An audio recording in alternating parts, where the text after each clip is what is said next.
আজকের এই ভিডিওতে আমি তুলে ধরবো কুলাউড়া উপজেলার অজানা কিছু তথ্য, অদেখা কিছু সৌন্দর্য, অপরূপ সৌন্দর্য নিয়ে। আমি আহমেদ মুন্না আছি আপনাদের সাথে। আজ আমি আপনাদেরকে নিয়ে যাব মেরিনা টি স্ট্রিট। এটা একটি রেস্ট্রিক্টেড এরিয়া। হ্যালো, আসসালামু আলাইকুম রহমতুল্লাহ। This is Ahmed Munna. Welcome to my new video. কিতা খবর আসন্নিবালা খাইসন্নিবাদ বাড়িঘরের কিতা সংবাদ। আজ আমি আপনাদের নিয়ে আসলাম মেরিনা টি স্টেটের বাংলাতে। উইদাউট পারমিশন আপনারা কেউ ওইখানে যাবেন না, ঘুরে আসবেন, কষ্ট হবে আপনাদের। এখানে শুধু অথরাইজড পার্সনকে এলাও করা হয়, unauthorised person is not allow. এটা একটি প্রাইভেট বাংলা, এখানে আপনারা বাইরে কেউ ঢুকতে পারবেন না। যাবার পথে রাস্তায় আপনি পেয়ে যাবেন সবুজ শ্যামল। এই দৃশ্যগুলা আপনাকে মুগ্ধ করে তুলবে, আপনার মনকে সতেজ এবং শান্তি এনে দেবে। তো আমরা এখন যাব বাংলার ভিতরে। আবারও আমি আহমেদ মুন্না আপনাদের সবাইকে একটি কথা স্মরণ করিয়ে দেই, এখানে বাইরের লোক সম্পূর্ণভাবে নিষেধ। আপনারা কেউ কষ্ট করে যাবেন না, ফিরে আসতে হবে। বাংলার ভিতরে যাওয়ার পরই এরকম একটা দৃশ্য আমাদের চোখের সামনে ভেসে উঠে, যা অপরূপ সৌন্দর্য নিয়ে দৃশ্যমান হয়ে এই বাংলাটা দাঁড়ানো। বাংলাতে যাবার আগেই আপনার চোখে ভেসে উঠবে আগরের একটি বাগান,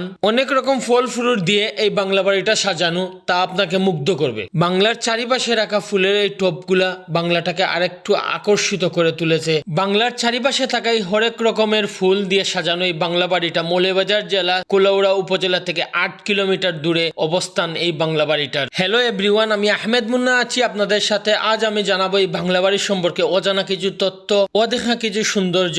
এই বাংলা বাড়িটার মালিক হচ্ছেন সিলেটের সুনামধন্য ব্যক্তি এবং ব্যবসায়ী, বাংলাদেশের গর্ব, আমাদের সিলেটের অহংকার, প্রাইম ব্যাংক লিমিটেড সাবেক চেয়ারপারসন আজমজি চৌধুরী। জন্ম হচ্ছে মৌলভীবাজার জেলা কুলাউড়া উপজেলার হুসেনপুরে। এই বাংলা বাড়িটার মেইন আকর্ষণীয় স্থান হলো এই উঁচু এই ঘরটা, যা অনেক উঁচু থাকার কারণে প্রাকৃতিক দৃশ্যগুলো আপনার মনকে শান্তি এনে দেবে। আর এই ঘরটা অনেকটা উঁচু হওয়ার কারণে বাহিরের পাহাড়ের দৃশ্যগুলো আপনাকে মুগ্ধ করে তুলবে। মৌলভীবাজার জেলা কুলাউড়া উপজেলা মেরিনা টি স্ট্রিট থেকে আমি আহমেদ মুন্না এতক্ষণ আপনাদের সাথে ছিলাম। আপনারা যারা আমার সাথেই ছিলেন, আপনাদের সবাইকে অসংখ্য ধন্যবাদ। আর আমার প্রোফাইলটা এখনো যারা ফলো দেন নাই, ফলো দিয়ে আমাদের সাথেই থাকবেন। যখনই আমরা নতুন কোনো ভিডিও আপলোড করবো, সাথে আপনাদের কাছে পৌঁছে যাবে। সবাই ভালো থাকবেন, সুস্থ থাকবেন। আমি আহমেদ মুন্না আবার হাজির হব নতুন কোনো ভিডিও নিয়ে, অজানা কিছু তথ্য নিয়ে, অদেখা কিছু সৌন্দর্য নিয়ে। হ্যালো এভরিওয়ান, আমি আবারও একটি কথা স্মরণ করিয়ে দিই, এটা একটি রেস্ট্রিক্টেড এরিয়া, সংরক্ষিত এলাকা। কেউ এখানে কষ্ট করে যাবেন না, ফিরে আসতে হবে। আজ এই পর্যন্ত। আল্লাহ হাফিজ।